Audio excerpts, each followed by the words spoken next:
ఈరోజు దేవుని వాగ్దానం, నేనే అల్ఫాయు ఓమెగయు, అనగా ఆదియు అంతమునయ్యున్నవాడను. ప్రకటన గ్రంథము 21:6. మన జీవితంలో ఎన్నో విషయాలు మొదలవుతాయి, కొన్ని మధ్యలోనే ఆగిపోతాయి. మనుషులు మారిపోతారు, పరిస్థితులు మారిపోతాయి. దేవుడు మాత్రం ఆది నుండి అంతము వరకు ఒకేలా ఉండే దేవుడు. నీ జీవిత ప్రయాణం ఎక్కడ ప్రారంభమైందో ఆయనకు తెలుసు. ఈరోజు నీవు పడుతున్న బాధ కూడా ఆయనకు తెలుసు. నీ రేపటి ఆశీర్వాదాలు కూడా ఇప్పటికే ఆయన చేతుల్లోనే ఉన్నాయి.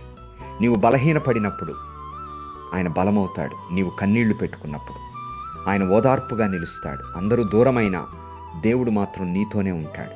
ఈరోజు దేవుడు నీకు చెబుతున్నాడు, భయపడవద్దు. నీ జీవితానికి ఆది నేనే, నీ విజయానికి అంతము వరకు నీతో నడిచేది కూడా నేనే. సకల ఆశీర్వాదాలకు కృపలకు కారణభూతుడా, కృపాసత్య సంపూర్ణుడా, మీకు వందనాలు. ప్రభువా, ఈ వాగ్దానం వినే ప్రతి హృదయాన్ని మీ సమాధానంతో నింపుము. బలహీనమైన వారికి బలమును, నిరాశలో ఉన్న వారికి నిరీక్షణను అనుగ్రహించు. మీ సన్నిధి ప్రతి కుటుంబంలో నిలిచియుండునుగాక. మీ కృపా బాగుల్యానికి సమర్పిస్తూ యేసు నామములో ఈ వాగ్దానాన్ని ఆశీర్వదిస్తున్నాను తండ్రి.